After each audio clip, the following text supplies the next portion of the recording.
Good evening, I'm Maurice Dubois. I'm John Dickerson. Conservative activist and commentator Charlie Kirk was shot and killed today during an appearance at Utah Valley University, just north of Provo, Utah. Kirk, a 31-year-old influential ally of President Trump, was speaking to a crowd on the campus when he was shot in the neck area. Kirk was the co-founder of the conservative youth organization Turning Point USA. He had a popular podcast and millions of followers on social media. President Trump had credited him with mobilizing young voters in the 2024 election. This evening, the president broke the news of Kirk's death, calling him a truly great American patriot. And flags were lowered to half-staff at the White House in honor of Charlie Kirk. CBS News Justice correspondent Scott MacFarlane has been speaking with his federal law enforcement contacts and leads us off tonight. Scott, what have you learned? Several hours after the shooting, it's still unclear who pulled the trigger. The FBI director gave shifting information tonight, at first saying a subject had been taken into custody for the shooting, then saying that subject had been released. Just minutes into Charlie Kirk's event on campus at Utah Valley University, after he tossed hats to the crowd, he began taking questions from the audience. Do you know how many mass shootings there have been in America over the last 10 years? Counting or not counting gang violence? Great. Someone then fired a gun, and the shot struck Kirk in the neck. Oh, my God. The crowd ran for cover, while Kirk was carried away. Roughly 2 hours later, President Trump posted on social media that Kirk was dead, saying he was loved and admired by all, especially me. Utah's Republican Senator Mike Lee. I'm devastated. I will miss him. My heart goes out to all those who mourn. He's passing today.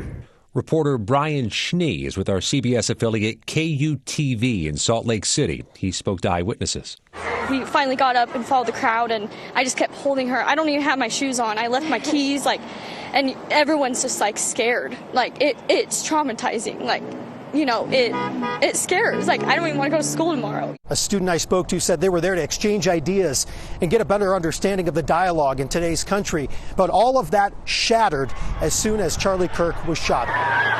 I heard a loud bang, which I figured a shot would be a little bit louder, but I just saw it hit him, and then he fell over and slumped down, and everybody got down and was screaming, and then we all ran. Sources tell CBS News the shot that struck Kirk appears to have been fired from an elevated position in an academic building 100 to 200 yards away. Federal agents blanketed the scene along with local and university police, canvassing the area.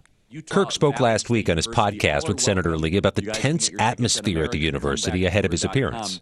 Senator Lee, this is already making a lot of headlines. People are very angry. They're calling for my cancellation. They think our permit should be pulled. This is a greater response than when I go to Berkeley. The 31-year-old was married with 2 young children. His daughter turned 3 2 weeks ago. In recent years, Kirk had become one of the most influential conservative figures, rallying young voters to the Republican Party. I run the largest pro-American student organization in the country, Turning Point USA, fighting for the future of our republic. He appeared multiple times with then-candidate Trump during the last election. We're grateful to be joined tonight by the founder of Turning Point Action, a gentleman named Charlie Kirk. The governor of Utah characterized this as a political assassination. At one point this afternoon, Utah Valley University police were going building to building and door to door to get students off campus and away from campus. Maurice, John. Okay, Scott MacFarlane, thank you. Moving fast. We are joined now by our chief Washington analyst, Robert Costa. He spoke frequently with Charlie Kirk. And our senior White House correspondent, Ed O'Keefe, can tell us more about Charlie Kirk's friendship with President Trump. Bob, let's start with you. What can you tell us about Charlie Kirk? Charlie Kirk was someone who was a father, he was a son, he was a husband, and he was also a political force. So many Republicans today are stunned to see a rising star gunned down. On paper, an activist, someone who was influential with many young Americans, especially those who are more on the right. Yet this is someone who has built relationships in his 20s and early 30s with some of the most powerful people in this country, most notably President Trump. They trusted Kirk as someone who really knew how the country was mapped out on college campuses, where the votes were, where the power centers could be. for the next generation of the Republican Party. And so it's not just about a friend being lost and someone who's a confidant to those in the party, but this was someone who was seen as the leader for the party as it looked to the future. And Ed, Donald Trump gave Kirk a lot of praise for helping him win re-election. Just how important was he?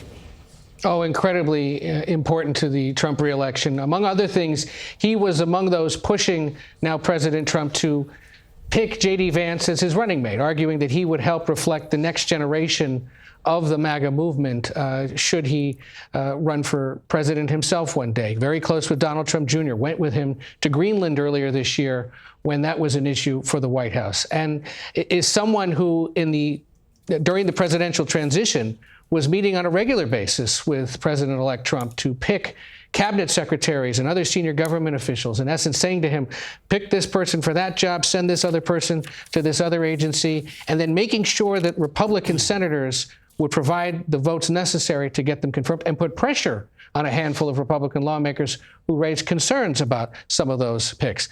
The thing to keep in mind, though, if you're someone who doesn't know who this guy is, who Charlie Kirk was, and given the age we live in where your algorithm may be different than your neighbors or one of your relatives, this was somebody who, that eyewitness said, tried to help get a better understanding of the dialogue to like-minded conservatives across the country, and in doing so, was convincing younger conservative voters across the country to support President Trump last year, made him so essential to his reelection campaign. Bob, you've covered the conservative movement for a long time. Kirk rose as the movement was changing. Was he a product of that change, or was he a driver of that change?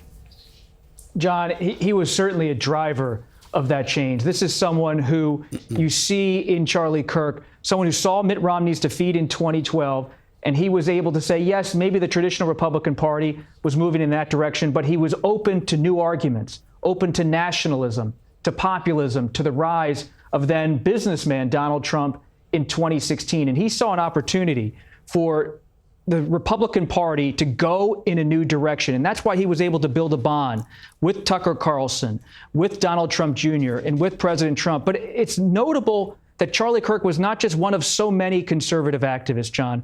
At the end of the day, this is someone I observed up close at event after event. He had joy.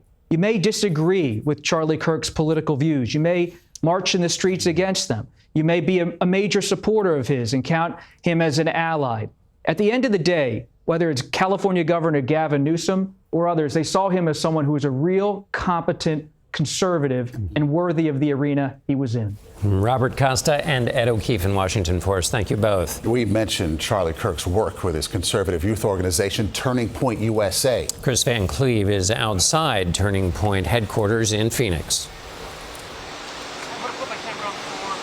Yep, guys, we've seen an elevated security presence here. Phoenix police on scene, although Phoenix police also say there are no indications of any specific threats here locally against the organization. A number of officers have arrived in the last couple of hours. That white van is blocking the driveway. Still, we were here as we watched as employees brought the American flag and the Arizona state flag to half staff. Most employees were sent home this afternoon, and we have watched as a steady stream of people have come to pay their respects, dropping off flowers. We've seen a lot of emotion, people in tears embracing each other and praying. Noticeably, a number of young people are among the folks coming to pay their respects. Kirk did a lot of events on college campuses, as you've heard Bob Costa say. One young man we talked to said he felt that Kirk created a forum that was welcoming for him and gave him a voice that has now been so violently silenced. Kris Van Cleave for us. Thank you, Kris.